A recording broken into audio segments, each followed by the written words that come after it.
Yeah, good evening. This is Amma Thanasanti, and it's been a while since I've been doing some teaching. I've had some health issues that I've navigated as a result of the fires in Santa Rosa. So I'm happy to be back here tonight, and I feel really quite delighted to be talking about joy.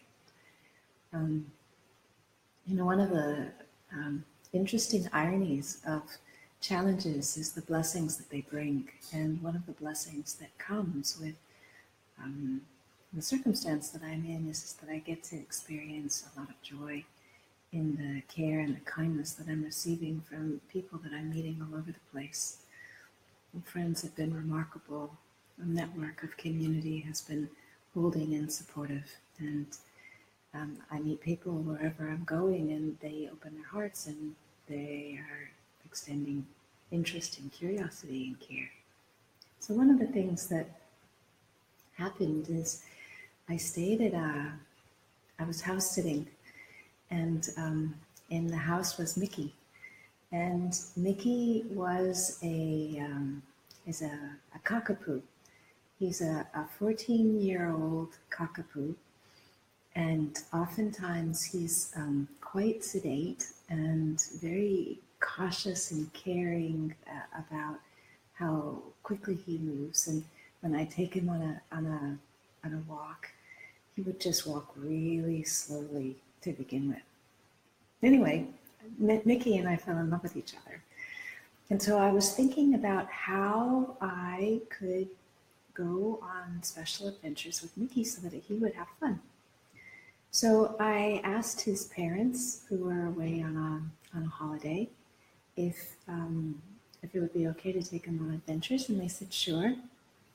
And so I took him to a lake, and it was really interesting to me that the things that he liked were very different than the things that I liked. I liked the views and the beauty of the water and the appearance of the ducks, and he liked the smells and all the bushes before we got there.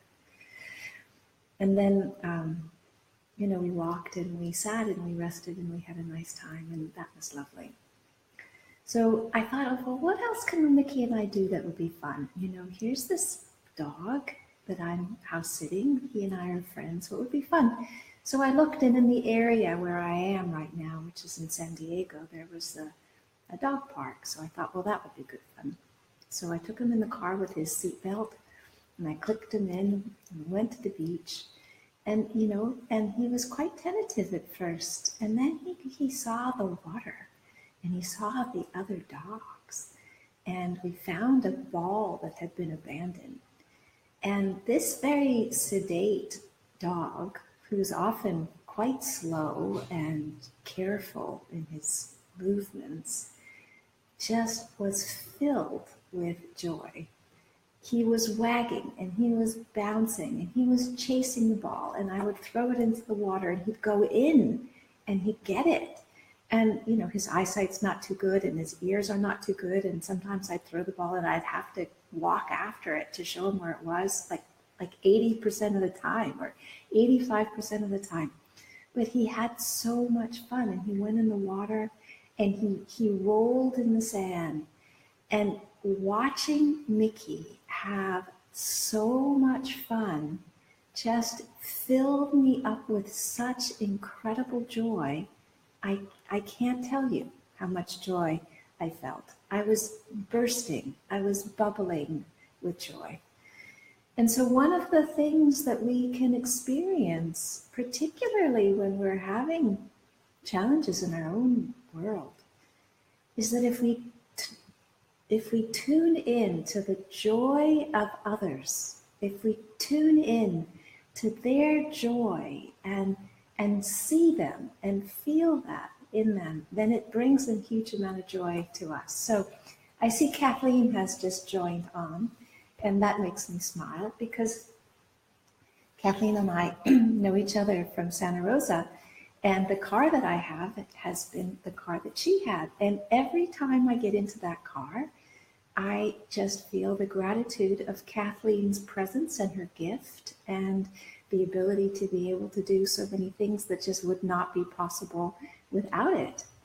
And I see Venerable Ayatata Bhikkhuni is here, and she's sending metta. And that warms my heart to hear her good wishes of metta for me. And so that's lovely. So when I bring joy to mind, and I think about, not that I have to bring joy to myself, but when I think about the ways that I can focus on the joy of others, there is nothing that I need to do. I'm just all of a sudden spontaneously filled up. And that filling up with joy then allows the mind to brighten, it allows attention to settle, it allows the ability to discern and to focus where I want to. And so it's really apparent when you practice in this way why the Buddha recommended, considered joy to be one of the awakening factors. It's one of the enlightenment factors. Because the what happens in our minds and our hearts when we feel joy is a critical part of our practice. And so it's often the case when any of us are teaching retreats on the first few days of a retreat, or when we go on a retreat ourselves, our faces are long and we're serious. And we think that, if we're not suffering, we're not practicing properly, and we want to make it really serious, really serious. We want to do the practice really serious.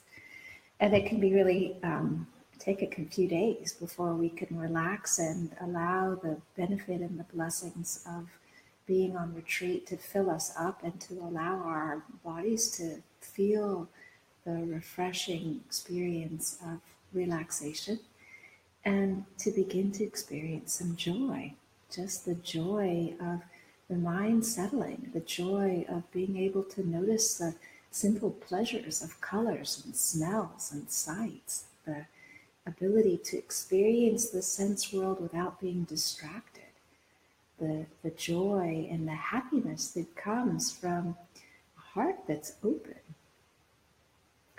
So this is a little bit of an introduction to the topic of joy. And tomorrow on the interactive inquiry call, that has been a regular thing that we have been doing for many years on Sundays, from 9 to 10 in the morning, there's a group of facilitators that have been joining together. And tomorrow I'll be facilitating. And it's the first time I'm doing any teaching in a while, because I've gotten a little bit beaten up by the fires in Santa Rosa.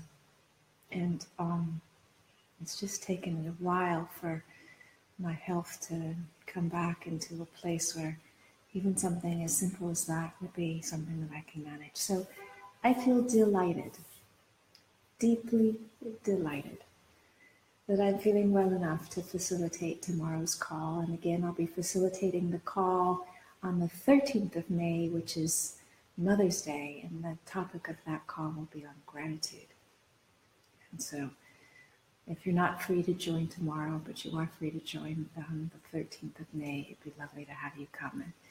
And these interactive inquiry calls are a time for a brief meditation, and again, a discussion about a topic. And I will share some, and then I invite people to share from their own personal experience. And I work with you with inquiry to allow that experience to go deeper. And so anytime any of us are doing inquiry, we each benefit from the process and the witness of the others. And so our own experience is enriched through listening as well as sharing others. So that's going to be tomorrow, and the details are here on this live video if you want to join in. And I just wanted to say hello, and that through the challenges, the fruit is that I'm experiencing more joy, and that when I think of you and I think of the extraordinary blessings of what it is to be in the position I am in and to receive the care and the kindness of so many, joy is a natural response. Gratitude is a natural response. So tomorrow the topic will be on joy, and on the 13th it will be on gratitude. And I look forward to having an opportunity to have more time with you where there's more engagement. So I'm loving seeing your faces and your comments, but seeing your faces and your comments on this live Facebook feed is completely different from hearing your voices and really being able to consider and contemplate